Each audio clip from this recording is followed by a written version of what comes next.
Menos de trabajadores desde que comenzó la crisis. Daniel Lacalle, sube el paro, baja las afiliaciones. ¿Dónde está aquí el buen dato?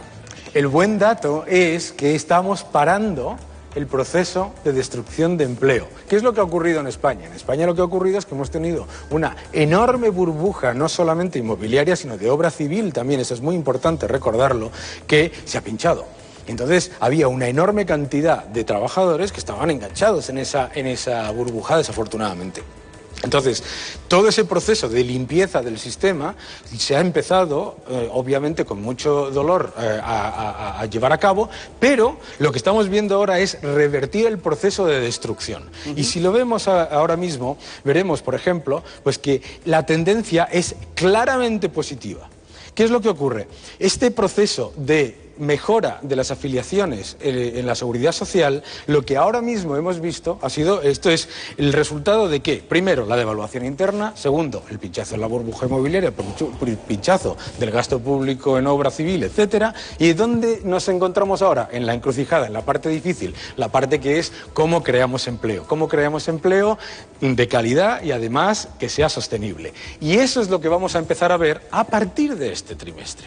Y lo que yo creo que vamos a ver en los próximos 6 meses es un ritmo de creación de empleo mucho más rápido, porque todo ese proceso ya lo hemos pasado. Esa es la gran diferencia. Sin embargo, siempre hemos oído que estamos todavía en un proceso de destrucción de puestos de trabajo. Pero sí, me estás hablando de crecer, de crear puestos de trabajo. De crear puestos de trabajo netos. ¿En este trimestre? Netos, entre el primer trimestre y el segundo trimestre. Ya empezaremos a ver creación de empleo neto.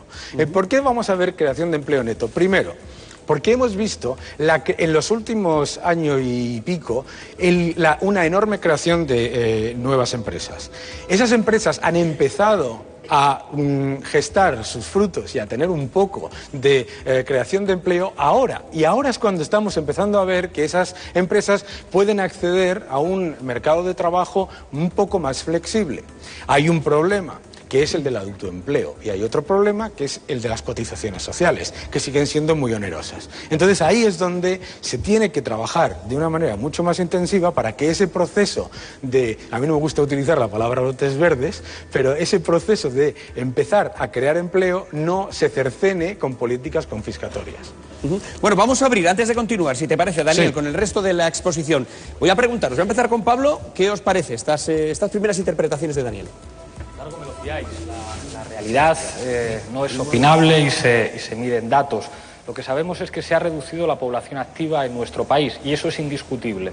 En el año 2013 han salido 260.000 personas, nuestros jóvenes mejor preparados y los emigrantes, que eran la base de sostenibilidad del sistema de pensiones. 2, malas condiciones de los que trabajan, y no lo digo yo, lo dicen los datos. El 40% de los contratos temporales firmados en 2013 eran de un mes y se han reducido en un 23% los costes de despido. Esto quiere decir que disminuye la demanda. Es tan sencillo como que la gente no tiene dinero para comprar cosas. Se lo podemos preguntar a cualquiera que tenga un bar o que tenga una tienda, ¿qué tal le va? 3, reducción de salarios. ¿Pero qué salarios? Los de los trabajadores. Se han reducido un 10%, al tiempo que la media de lo que ganan los ejecutivos de las grandes empresas está en 80.330 euros anuales, un 7% más del año anterior.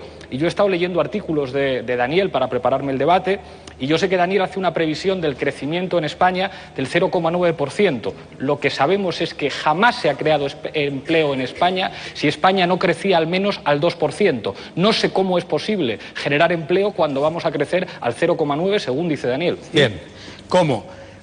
Primero, porque hemos cambiado de modelo productivo. Hemos pasado de un modelo de incentivar la demanda interna a través del gasto público y de la obra civil y de la burbuja inmobiliaria a un modelo exportador. Las exportaciones, el sector exportador ya ocupa el 35% del Producto Interior Bruto de España. Pero eso es importante porque el cambio de modelo que ocurrió, como ocurrió en el Reino Unido, país donde yo vivo, lo que hace es que esos datos históricos de con qué se creaba empleo cambian muy rápidamente. Y eso es una cosa muy importante de entender.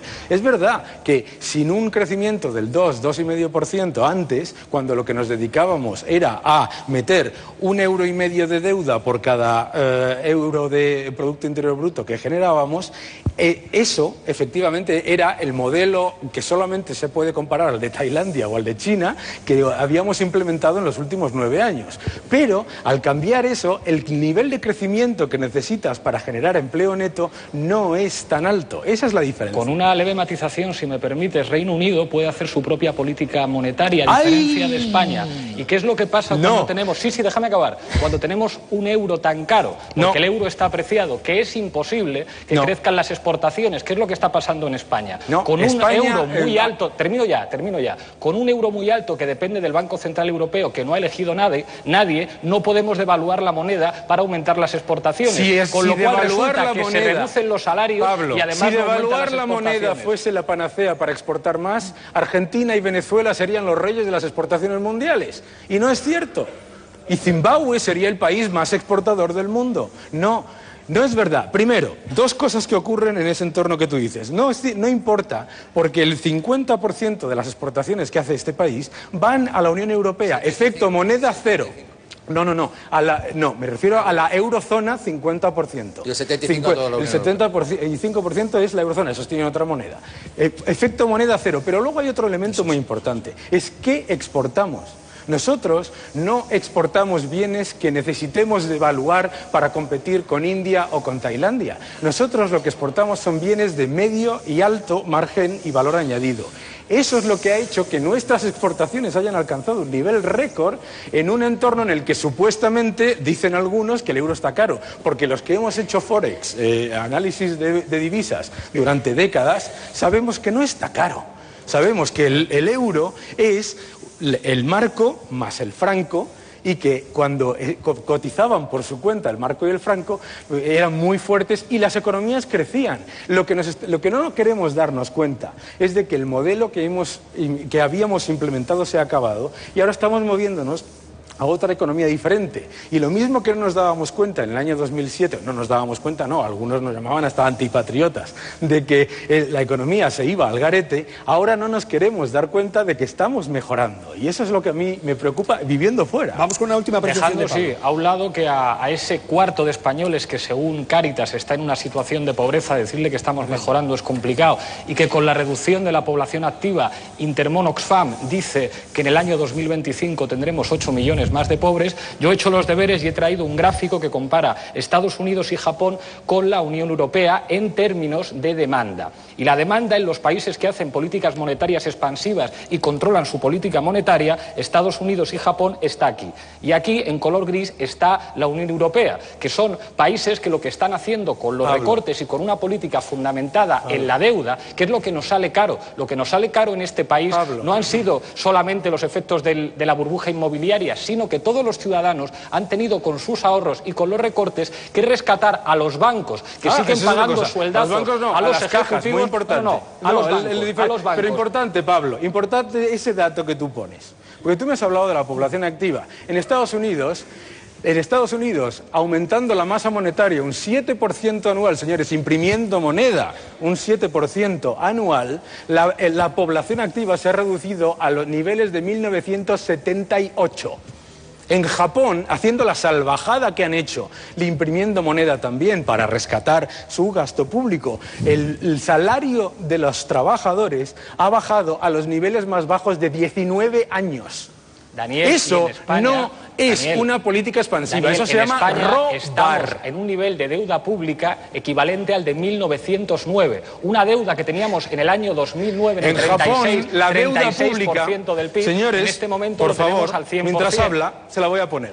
La deuda pública de Japón son... ¿Cuántos llevo? 3 y 3, 6 y 3, 9... No sé si va a haber pizarra. No hay pizarra. 15 ceros, señores. 15 ceros. El 220% del PIB. Japón, pagando un 0,7% por sus bonos a 10 años, señores, los que dicen que el coste de la deuda no importa, se gasta el 22% de su presupuesto en pagar los intereses de la deuda. Mucho cuidado con esto de las políticas expansivas monetarias, porque no se reduce la deuda. Vamos con Pablo. Sí, yo sí que te he leído, Daniel, y con mucha atención siempre, y es siempre un honor poder discutir con un especialista y procuro hacerlo con humildad, pero esforzándome mucho en estudiar. Y hay realidades que yo te querría plantear. Es verdad que que la prima de riesgo está magnífica en Grecia, pero la gente se muere de hambre. ¿Sí? A la gente no le atienden en los hospitales. Entonces, cualquiera que quiera hacer en mi país lo mismo que han hecho en Grecia, asumiendo las recetas que les han dado desde los poderes financieros, me tendrá enfrente, porque yo no quiero un país en el que la gente se muera de hambre. La cuestión de los impuestos es muy grave en nuestro país, porque el problema es que los impuestos lo pagan las familias. En España tenemos un 23% de fraude fiscal, 10 puntos por encima de la media europea, y además, bueno, son estimaciones de los inspectores de Hacienda, que no es que sean estimaciones de tu padre el bolchevique, son los inspectores de Hacienda. Y se plantea, lo decía Inda, y se plantea que el 74% también son estimaciones de ese fraude fiscal procede de los grandes patrimonios y de las grandes empresas, o de las SICAP, que tributan al 1%, mientras las familias con el IRPF tienen que pagar los impuestos. Entonces, digo yo que sería razonable que un gobierno razonable dijera, hombre, vamos a hacer una reforma fiscal para que en este país paguen las grandes fortunas y no tengan que no tengan que pagarlo todo las familias. Sería razonable que bajáramos el IVA a la gente normal y no se lo bajemos a los ricos que compran obras de arte para especular. Entonces, son cosas que podría hacer cualquier gobierno normal precisamente para no acabar como en Grecia. Porque el problema es que aplicando determinadas medidas en Grecia, lo importante, que no son las finanzas, sino que la gente tenga dinero para pagar la luz o para llenar la cesta de la compra, la gente no se muera de hambre y que se convierta en un país subdesarrollado. Entonces, quien quiera hacer que mi país sea un país subdesarrollado, me va a tener enfrente. Pablo, primero, importante, te va a tener enfrente a ti y a todo el mundo, porque lo que se ha hecho en Grecia es el ejemplo de sostener el gasto político a cualquier costa contra sus ciudadanos. Eso es muy importante entenderlo, que la gente lo entienda. Después de una quita del 70% de los bonos griegos, la deuda griega ha vuelto por encima de los niveles a los que estaba antes de esa quita. Es decir, el Estado continúa gastando muy por encima de lo que era. Y efectivamente lo que hace para sostener a todo ese oligopolio de políticos es afectar a los ciudadanos. Es que yo no quiero que afecte a los ciudadanos. Yo lo que quiero es que los ciudadanos se hagan ricos lo mejor y de la mejor manera posible. Y ahí es donde entra la muy importante diferencia entre las políticas de estímulo y las políticas de crear renta disponible, de mejorar la renta disponible de las familias y de las personas. Tú hablas del fraude fiscal. Fraude fiscal, estimaciones, todo lo que sea. Yo del fraude fiscal muchas veces alucino, porque, por ejemplo, hablábamos de los ingresos del Estado. Los ingresos del Estado, efectivamente, han caído en la cantidad exacta de lo que suponía la burbuja inmobiliaria, y los beneficios empresariales han caído al 67%. Pero, sobre todo, es que la caja que generan las grandes empresas se ha cercenado. Ustedes ven el IBEX 35 y ¿qué hay? Bancos, constructoras, eléctricas, sobre todo. ¿Qué es lo que ha ocurrido en esos tres sectores? Que ha habido una debacle de la caja generada. Entonces, no se puede decir que lo que hay es un fraude de las grandes empresas, porque no están haciendo fraude. Lo que están haciendo es sobrevivir después de un periodo de endeudamiento excesivo. Pero si es que hasta el ministro de Guindos está diciendo que hay que corregir la ingeniería fiscal que permite a las multinacionales y estar más a la derecha de Guindos. Está de acuerdo con Pablo Iglesias, el Vamos a ver, es importante ese punto. Pero es que está diciendo que están erosionando. Vamos a ver, hay una cosa muy importante. Fiscales. Hay una cosa muy importante. Aquí, o queremos estar para atraer capital o queremos estar para detraer capital. Esto es muy importante entenderlo. Sobre todo cuando ponemos como ejemplo a Reino Unido, Japón y Estados Unidos. No tú, pero es muy importante porque la gente dice, no, vamos a copiar a Japón, Estados Unidos y Reino Unido, ¿en qué? En lo malo, en endeudarse y en imprimir, pero nunca en atraer capital. Si no tenemos una política activa, institucional, donde yo vivo en el Reino Unido, en Londres, enfrente del Parlamento hay un edificio 3 veces más grande que este, que pone "Business is great", hacer negocios es bueno, y donde cuesta menos abrir una empresa que comprarse un Big Mac y una Coca-Cola. Aquí en España, montar una empresa cuesta 10 veces más. Y no solamente cuesta 10 veces más, sino cuesta 10 veces más también en tiempo. Entonces, todo eso es parte del problema. Pero lo que no podemos hacer, Pablo, sobre todo, es empezar por el cuento de la lechera. No podemos empezar por decir, bueno, vamos a gastar y luego a ver si atraemos Daniel, los ingresos. Tú sabes, porque no llegan. Daniel, tú sabes perfectamente que en España las inversiones que llegan se dedican básicamente o a las telecomunicaciones o al sector financiero, que como sabes perfectamente no genera empleo, porque los gobiernos de nuestro país destruyeron la base industrial de este país. Lo que tiene que hacer un gobierno responsable es construir una base industrial que permita que las inversiones que llegan generan empleo. Pero Pablo, y no si tenemos un 40% de sobrecapacidad industrial. Pero no es verdad, lo que están diciendo a nuestro país es que los jóvenes se hagan camareros y por eso los que son arquitectos, doctores o titulados esto es se van a importante Alemania entenderlo. o se van al Reino Unido. Daniel, acabó, mira, Daniel, o sea, todos los que... Acabo ya. Pablo, Con toda la humildad, o sea, todos los que hemos estudiado ciencias sociales sabemos que hay 4 maneras de crecer: mediante el consumo, mediante la inversión, mediante el gasto público y las exportaciones. En España el consumo está cayendo a la fuerza, porque hay recortes sociales y la gente no puede comprar. La inversión está cayendo, el gasto público se contrae por la deuda con los bancos y las exportaciones no sirven. ¿Puedo darte un ejemplo de un sitio donde no ha ocurrido eso? En Reino Unido. En Reino Unido, con el crédito cayendo un 5% anual a las empresas, crece un 1,5% en los últimos 2 años y va a crecer un 3% este año. Con el crédito cayendo. Es que, a ver, la OCDE... Toda la OCDE, todos los países, ese modelo industrial de vamos a construir puentes, vamos a hacer unas cuantas fábricas a ver qué pasa y luego ya vendrá la demanda y no sé cuánto. Es que ese es el que se ha acabado. En Estados Unidos, con la economía creciendo un 3% durante 10 años, la demanda industrial no creció prácticamente un 1% anual.